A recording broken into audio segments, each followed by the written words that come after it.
Yahudi. Yahudi sama dengan orang-orang munafik. Kelihatannya di luarnya bagus, tapi di dalamnya tetap melakukan pelanggaran-pelanggaran apa yang sudah dibuat dalam perjanjian untuk beriman kepada Allah Subhanahu wa taala. Diutus kepada mereka para nabi untuk mengajak mereka kepada keimanan. Ternyata mereka mengkhianatinya dan akhirnya mereka juga melakukan pembunuhan terhadap para nabi dan rasul yang diutus itu. Ayat ini, ayat 91, Allah Subhanahu wa taala berfirman, "Wa idza qila lahum aminu bima anzalallah qalu nu'minu bima unzila alaina." Apabila dikatakan kepada mereka, ayo beriman kepada apa yang diturunkan oleh Allah, apa yang diwahyukan oleh Allah, mereka katakan, kami beriman apa yang diturunkan kepada kami. Tapi ada ujungnya, wa yakfuruna bima wara'ahu wa huwal haqqu musaddiqan lima ma'ahu. Tapi mereka tidak beriman kepada kitab-kitab wahyu-wahyu Allah selain itu. Termasuk khitab ini disampaikan untuk orang-orang Yahudi yang berada pada masa Nabi sallallahu alaihi wasallam. Mereka tidak beriman kepada Al-Qur'an.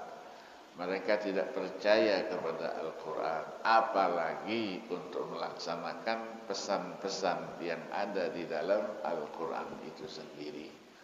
Posisi mereka tidak beda dengan orang-orang munafik. Kami beriman, tapi di belakangnya tidak dilakukan. Kami percaya, kami akan laksanakan, ternyata tidak pernah dilaksanakan. Nah, disinilah Allah Subhanahu wa taala kembali menceritakan siapa mereka yang sebenarnya. Mereka adalah orang-orang yang tampilannya kelihatannya sama dengan kita, tapi hatinya berbeda dengan kita. Tampilannya sama dengan kita, tapi aktivitas dan kegiatannya tidak sama kita. Kalau memang mereka beriman kepada Taurat yang diturunkan, seharusnya mereka tidak melakukan larangan-larangan yang ada di dalam kitab Taurat itu sendiri, termasuk membunuh seseorang. Membunuh orang itu berarti melakukan satu tindak pidana yang luar biasa. Hukumannya, kalau sekarang hukumannya qisas. Membunuh dengan sengaja tidak dimaafkan oleh keluarga yang terbunuh, dia harus dibalas dengan bunuh juga, yaitu dengan qisas.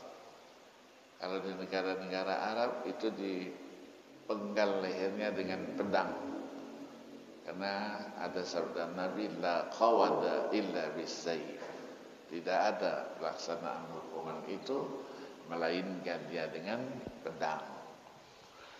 Nah, pengkhianatan, yang namanya pengkhianatan, mengaku dia bersama-sama tapi ternyata dia tidak ikut bersama kita.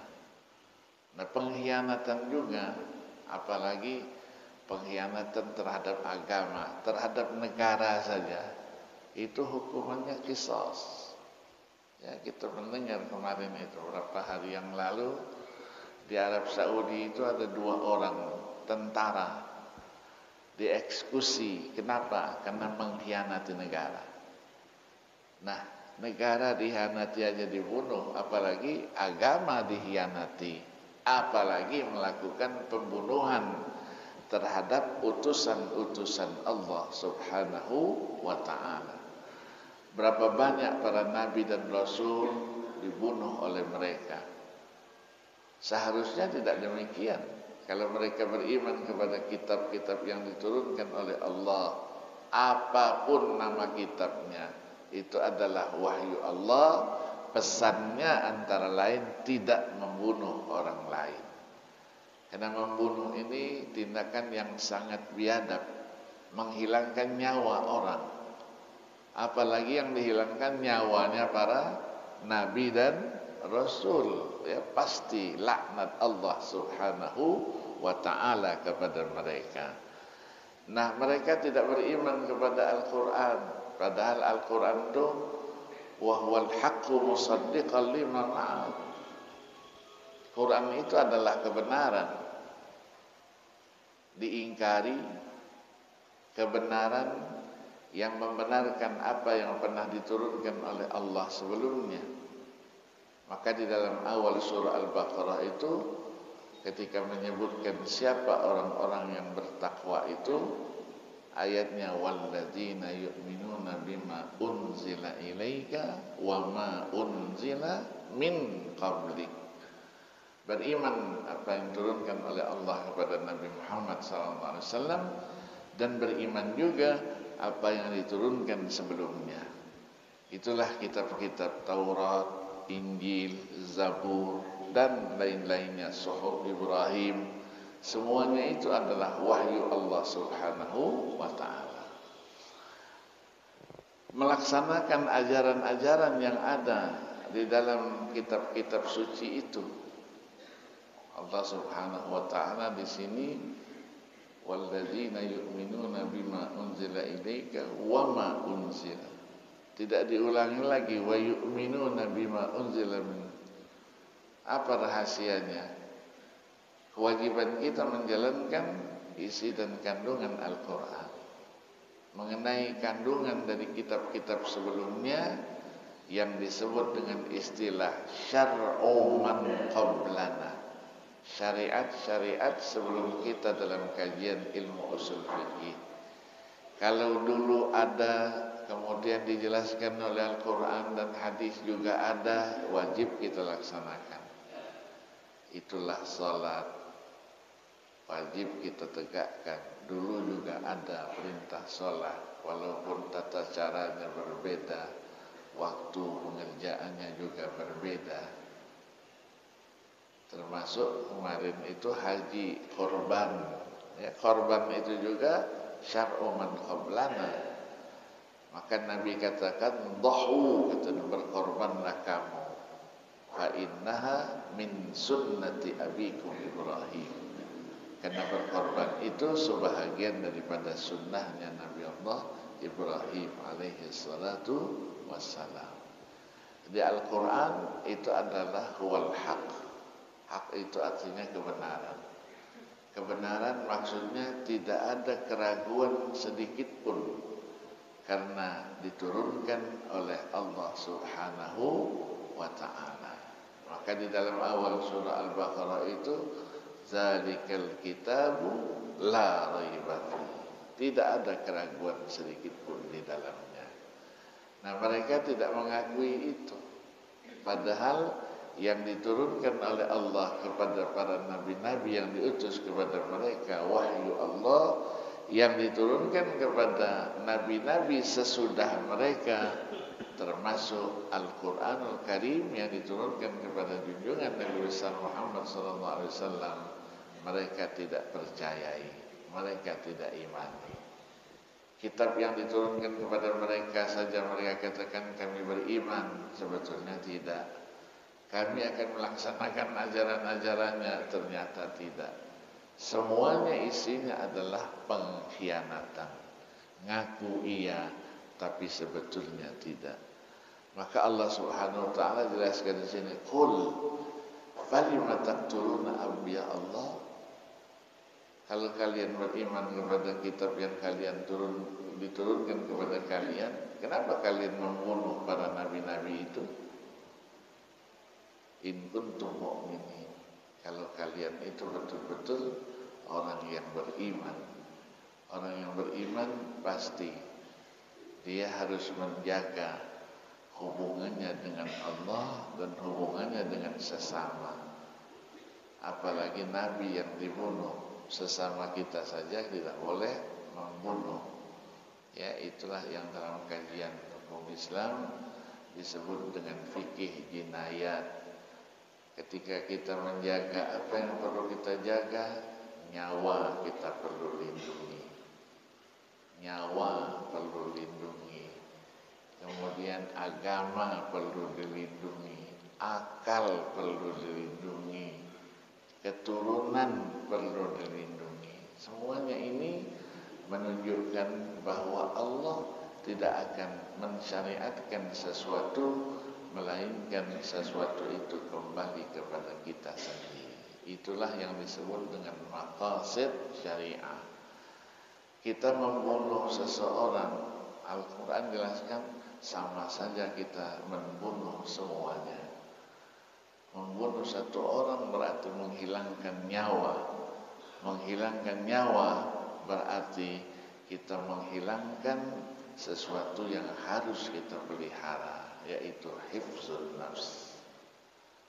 Maka Allah jelaskan di dalam surah Al-Baqarah itu, kalau orang-orang yang tidak beriman, orang-orang yang berpikirnya rasionalis, ketika kita akan membalas pembalasan bunuh dengan qisas, dengan apapun, nanti mereka ngomong, oh itu tidak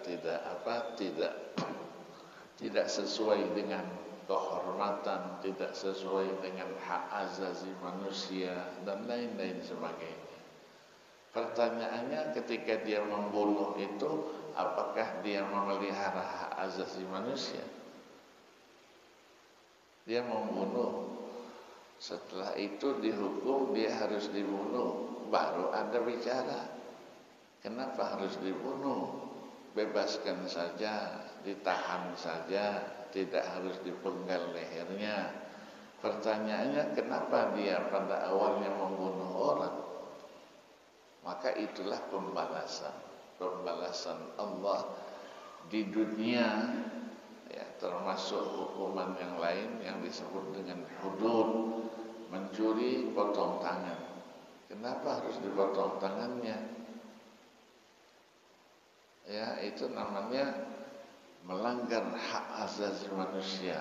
Hak asasi manusianya ke depan. Berzina dia harus dirajam, kenapa harus dirajam? Kenapa harus dirajam? Dan lain-lain sebagainya. Jadi di sini dijelaskan di ujung ayat, ya, di sana dijelaskan ayat, kenapa kelakuan itu semua? Apakah kalian mengikuti apa yang dilakukan oleh nenek moyang kalian? Nenek moyang kalian juga dulu bertemu dengan para nabi, diturunkan kepada para nabi dan rasul itu wahyu-wahyu Allah. Maka di dalam ayat berikutnya dijelaskan bahwa Nabi Musa diturunkan, diutus oleh Allah dengan segala mukjizat yang diberikan sebagai bukti kebenaran dari misi kenabian dan kerasulannya. Walaqad ja'akum Musa bil bayyinat. Sungguh kata Allah, Nabi Musa sudah berada di tengah-tengah mereka bil bayyinat, dengan mukjizat-mukjizatnya yang luar biasa. Ada tongkatnya, kemudian ada lagi yang bisa membelah lautnya, pangannya, dan lain-lain sebagainya. Ini sebagai bukti bahwa beliau bukan manusia biasa, tapi seorang nabi dan rasul. Nah, mereka tahu misi yang dibawa oleh Nabi Musa adalah keimanan kepada Allah. Tapi kenapa mereka beriman kepada anaknya lembu? Anak lembu itu disembah. Summat takhattumul ijla. Anak lembu disembah. Berarti menyembah selain Allah. Kalau menyembah selain Allah, syirik hukumnya. Syirik dilarang. Wa'budullaha wa la tusyriku bihi syai'an. Tidak boleh kita menyekutukan Allah dengan apapun juga. Nah, kalau begitu mereka sudah melakukan satu pelanggaran, satu kesalahan. Maka disebut wa antum zalimun. Zalimun artinya melakukan satu kezaliman. Zaliman itu apa? Bittikhadzil ijl, menjadikan anak lembu itu sebagai Tuhan. Jadi diingatkan di sini. Maka ayat berikutnya, wa id akhadna mitsaqakum, dan ingatlah dulu kita sudah buat perjanjian. Id di sini itu di dalam terjemah itu dalam kurung, dan ingatlah. Ingatlah itu pesan, ya, bahwa di sini posisinya id itu zarf zaman mansubun bi fi'lin mahdzuf takdiruhu uzkur hina. Ingatlah ketika. Nah, ketika itu sudah disebutkan wa idz akhadna mitsaqakum, dalam Taurat sudah semuanya ada. Wa rafa'na fawqakum at-tur, Tursaina, takut nanti dia gugur, dia jatuh bukit itu, ya, dipeliharakan oleh Allah Subhanahu wa ta'ala. Kalau Allah menghendaki sebentar saja itu, bagaimana kedukaan kita dengan saudara-saudara kita di Maroko itu. Maroko itu gempa luar biasa. Di Libya banjir luar biasa. Ini kalau Allah kehendaki sedikit saja sudah terjadi semuanya. Kalau kita berkeinginan mungkin belum terjadi. Tapi kalau Allah kehendaki, sampai sekarang masih dicari berapa ribu orang hilang tanpa jejak. Di Libya banjirnya begitu, ya, dikatakan tsunami bukan tsunami, dikatakan banjir bandang bukan banjir bandang, tapi datang begitu sekonyong-konyong. Ya, Allah Subhanahu wa ta'ala apabila sudah menghendaki seperti itu. Nah, mereka juga takut kalau bukit Tursina itu jatuh dia. Kalau jatuh dia semuanya habis semuanya lah. Wa rafa'na fawqahum at-tur. Ingat tidak kalian dengan semua itu? Nah, dijelaskan di sini, kalau begitu khudhu ma atainakum bi quwwatin. Jaga. Dia jawab qalu sami'na. Tapi sami'nanya wa asaina, mendengar itu dua kemungkinan. Ada sama'u qabulin wa tadabburin wa imtithalin. Mendengar itu langsung dipraktekkan. Iya, apa yang kami dengar kami lakukan. Tapi ada yang dengar, tapi dia sama seperti yang tidak mendengar. Maka yang benar itu sami'na wa ata'na. Kalau mereka sami'na wa asaina, dengar tapi kemudian durhaka, ya, durhaka. Nah, ini ciri-ciri mereka itu. Sami'na wa asaina wa usyribu fi qulubihim al-'ijla bi kufrihim. Diumpamakan dengan minum. Ya, minum ada niatnya sedikit, bukan karena Allah, tapi karena anak lembu itu tadi. Ya, anak lembu disembah. Lembunya saja kalau disembah tidak ada manfaatnya. Bisa memberikan sesuatu? Tidak. Maka disitulah dialog. Ya, kita banyak menemukan di dalam Al-Quran itu dialog-dialog. Nabi, para rasul diutus untuk meyakinkan mereka, diajak dialog. Tantangan. Ya, Nabi Ibrahim ditantang. Yang tidak beriman itu justru bapaknya sendiri, serumah dengan dia. Bagaimana cara meyakinkannya? Pengikutnya juga tidak beriman kepada Allah, tidak mengikuti dakwahnya Nabi Allah Ibrahim alaihi salatu wassalam. Maka diingatkan di situ, watlu alaihim naba'a Ibrahim iz qala li abihi wa qaumihi ma ta'budun. Dikatakan, apa yang kalian sembah? Qalu na'budu asnaman, kami menyembah berhala. Fanadhallu akifin, kami iktikaf untuk berhala itu. Ditanya, qala hal yasma'unakum id tad'un aw yanfa'unakum aw yadurrun. Ketika kamu minta, dia dengar. Ketika dia minta supaya tidak ada bahaya yang turunkan, dia dengar juga. Tidak dijawab. Jawabnya apa? Qalu bal wajadna aba'ana kadzalika yaf'alun. Inilah dulu nenek moyang kami begitu, kami juga ikut seperti itu. Nabi Ibrahim terus bertanya, qala afara'aitum ma kuntum ta'buduna aba'akum al-aqdamun. Kamu memang lihat dulu nenek moyang kamu dulu seperti itu? Tidak bisa jawab. Kalau begitu, fa innahum aduwwun li illa rabbil alamin. Kalau begitu berhala-berhala itu adalah musuhku, kecuali Allah semesta alam, Tuhan semesta alam. Siapa Allah itu? Alladzi khalaqani wa huwa yahdini, alladzi huwa yut'imuni wa yasqini. Itulah yang menciptakan, itulah yang menghidupkan, itulah yang mematikan. Sementara yang disembah mereka tidak ada semuanya. Tidak bisa menghidupkan, tidak bisa mematikan, tidak bisa memberikan makan, tidak bisa memberikan minum. Kita beri makan dan minum juga, tidak dimakannya juga. Iya, ketika panas kita bisa berteduh. Tuhan yang disembahnya tidak bisa berteduh kepanasan.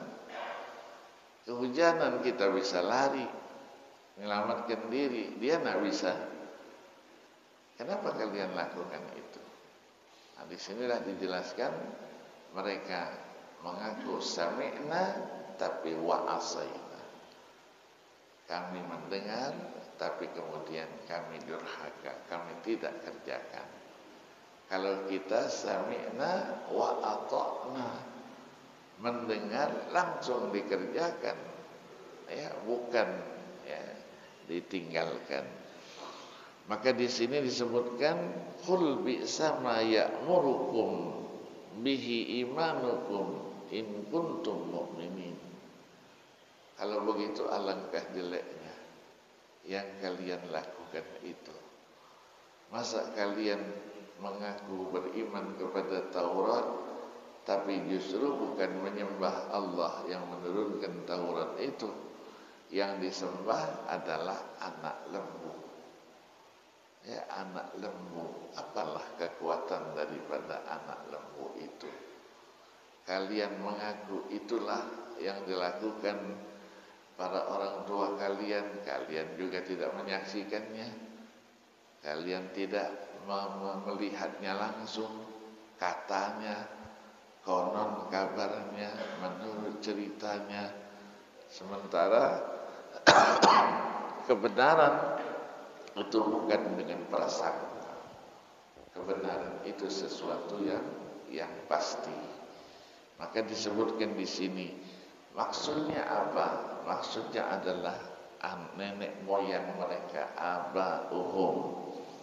Kalau begitu kalian sebetulnya tidak beriman kepada Taurat itu sendiri. Kenapa? Karena pesan Taurat tidak demikian. Beriman kepada Allah yang Esa, tidak beriman kepada yang lainnya. Disekutukan Allah dengan anak lembu, maka itu adalah pelanggaran kepada aturan-aturan yang sudah dibuat dalam perjanjian yang disebut dengan mitsaq. Mitsaq itu janji, ada sumpahnya. Kalau janji biasa disebut dengan ahdun.